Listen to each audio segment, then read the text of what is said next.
ಪಾಲಿಕೆ ಅಧಿಕಾರಿಗಳು ಹೇಳ್ತಾ ಇರುವಂತದ್ದು 2016ನೇ ಇಸ್ವಿಯಲ್ಲಿ ಬೆಂಗಳೂರು ನಗರ ಜಿಲ್ಲಾಡಳಿತ ಇದನ್ನ ಅಂದ್ರೆ ಪಾಲಿಕೆಗೆ ಕಸ ನಿರ್ವಹಣೆಗೋಸ್ಕರವಾಗಿ ಇದನ್ನ ಹಸ್ತಾಂತರ ಮಾಡಿತ್ತು ಅನ್ನೋ. ಎಲ್ಲ ಇತ್ತು ಕಸ, ಇಲ್ಲಿ ಕಸ ಹಾಕಕ್ಕೆ ಸಾಧ್ಯವಾ? ಕಸ ಮಾಡೋಕ್ಕೆ ಸಾಧ್ಯ? ಇಲ್ಲಿ ನಿಮಗೆ ಕಸ ಹಾಕ್ತಕ್ಕಂಥದ್ದಕ್ಕೆ ಬೆಂಗಳೂರಿಂದ 50 ಕಿಲೋಮೀಟ್ರ್ ದೂರದಲ್ಲಿದ್ದರೂ ಆಗಲ್ಲ. ಆಯ್ತು ರೀ, ಸ್ಲಮ್ ಬೋರ್ಡ್ ನೀವು ಯಾಕೆ ಮಾಡಿದಿರಿ? ಸರ್ಕಾರಿ ಜಾಗ ಇರಲಿ, ಖಾಸಗಿ ಜಾಗ ಇರಲಿ, ಬಡವ್ರು ಮನೆ ಕಟ್ಟಿದರೆ ಆ ಜಾಗ ಅವರಿಗೆ ಕೊಡಬೇಕು. ಇದು ಸ್ಲಮ್ ಬೋರ್ಡಿನ ಕಾನೂನು. ಮತ್ತು ನೀವು ಸ್ಲಮ್ ಬೋರ್ಡ್ ಯಾಕೆ ಮಾಡಿದ್ದೀರಿ? ನೀವು ಸ್ಲಮ್ ಬೋರ್ಡ್ ತೆಗೆದು ಬಿಡ್ಬೇಕಾಗಿತ್ತು, ಬೇಕಾಗಿರಲಿಲ್ಲ ನೀವು. ಅದೇ ನೀವು ಮನುಷ್ಯರು ಅಲ್ವಾ? ಯಾರಾದರೂ ಇಲ್ಲೇ ಶ್ರೀಮಂತರುಗಳು ಮನೆ ಕಟ್ಕೊಂಡಿದ್ದಾರ? ಭಿಕ್ಷೆ ಬೇಡವರಲ್ರಿ. ಈ ಭಿಕ್ಷೆ ಬೇಡವ್ರ ಹತ್ರಕ್ಕೆ ನೀವು ಬೇಡಕ್ಕೆ ಬಂದ್ರಲ್ಲ, ನೀವು ಅಯೋಗ್ಯರು. ಸರ್ಕಾರದಲ್ಲಿ ಇರ್ತಕ್ಕಂಥ ಸರ್ಕಾರದ ಸಚಿವರುಗಳು ಹೇಳ್ತಾ ಇರುವಂತದ್ದು ಅಂದ್ರೆ ಇದು ಸರ್ಕಾರದ ನಿಗದಿ ಆಗಿರುವಂತಹ ಜಾಗ, ಇಲ್ಲಿ ಒತ್ತುವರಿಯನ್ನು ಮಾಡ್ಕೊಂಡಿದ್ರು. ಕಾನೂನು ಪ್ರಕಾರವಾಗಿ ನಾವು ಒತ್ತುವರಿ ತೆರವು ಕಾರ್ಯಾಚರಣೆಯನ್ನು ಮಾಡ್ತಾ ಯಾವತ್ತು ಯಾರು ಒತ್ತುವರಿ 30 ವರ್ಷದಿಂದ ವಾಸವಾಗಿದ್ದಾರೆ. ಇವರಿಗೆ ಎಲೆಕ್ಟ್ರಿಸಿಟಿ ಕೊಟ್ಟಿಲ್ಲ, ಆಧಾರ್ ಕಾರ್ಡ್ ಕೊಟ್ಟಿಲ್ಲ, ಇವತ್ತು ಇವ್ರ ಮಕ್ಕಳಿಗೆ ಸ್ಕೂಲಲ್ಲಿ ಸೇರಿಸಿಲ್ಲ, ಎಲೆಕ್ಷನ್ ಕಾರ್ಡ್ ಇಲ್ಲ, ಓಟ್ ನೀರು ಕನೆಕ್ಷನ್ ನಲ್ಲಿ ಕೊಟ್ಟಿಲ್ಲ. ಓಟ್ ಬೇಕಾದ್ರೆ ನನ್ನ ಮಕ್ಕಳ ನಿಮಗೆ ಆವಾಗ ಇದು ಒತ್ತುವರಿ ಜಾಗ ಇಲ್ಲ. 5 ವರ್ಷ ಆದಮೇಲೆ ನಿಮಗೆ ಓಟ್ ತೊಗೊಂಡು ಹೋದ್ಮೇಲೆ ಈಗ ನಿಮಗೆ ಒತ್ತುವರಿ ಅನ್ನಿಸ್ತಾ? ಆಯಿತು, ಒಬ್ಬ ಮಂತ್ರಿ ಹೇಳವನೇ ಇದು ನಮ್ಮ ಅಂತರಂಗ ವಿಷಯ.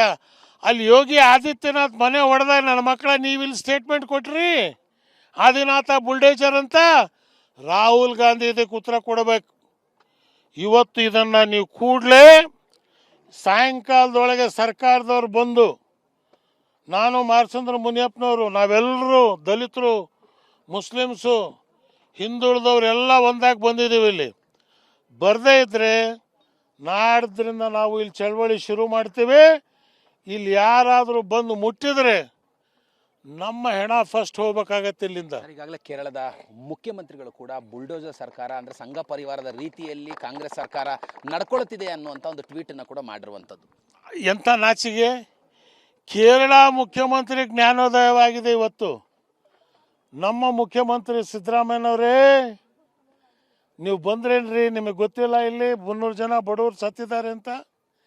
ಇಲ್ಲೇ ಕೃಷ್ಣ ಬೈರೇಗೌಡ ಅವನಲ್ಲ, ಕುಂಟ ಬೈರೇಗೌಡನ ಮಗ, ಇವ್ರ ಹತ್ರ ಓಟ್ ತಗೊಂಡಾಗ ನಿನಗೆ ಗೊತ್ತಿರಲಿಲ್ಲನಪ್ಪ? ಇವರೆಲ್ಲ ನಿನಗೆ ಓಟ್ ಹಾಕಿ ಗೆಲ್ಸಿಲ್ವೇನ್ರಯ್ಯ? ದಲಿತರು ಓಟ್ ಬೇಕು, ಸಾಬರು ಓಟ್ ಬೇಕಾಗ ನೀವು ಕೈಕಾಲು ಕಟ್ತೀರಿ. ಬೆಳಗಿನ ಜಾವ 4 ಗಂಟೆಗೆ ಮಲಗಿರ್ಬೇಕಾರೆ ಮಾನವೀಯತೆ ಇಲ್ಲದೆ ಇರ್ತಕ್ಕಂಥ ರಾಕ್ಷಸರು ಇವರು.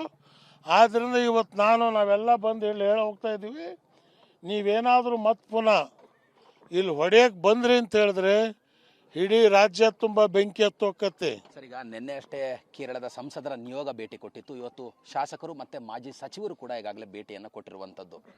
ನಮಗೆ ದೊಡ್ಡ ನಾಚಿಕೆಗೇಡು. ನಮ್ಮಲ್ಲಿ ಸರ್ಕಾರ ಮಂತ್ರಿ MP ಇದ್ರೂ ಬರ್ತಾ ಇಲ್ಲ. BJP ಅವರು ಅಡ್ಜಸ್ಟ್ ಆಗ್ಬಿಟ್ಟವ್ರೆ. ಅವ್ರು A ಟೀಮು, ಇವ್ರು B ಟೀಮು ಮುಂಡೆವಾ. ಒಬ್ಬನು ಬಾಯಿ ಬಿಡಕ್ಕೆ ತಯಾರಾಗಿಲ್ಲ.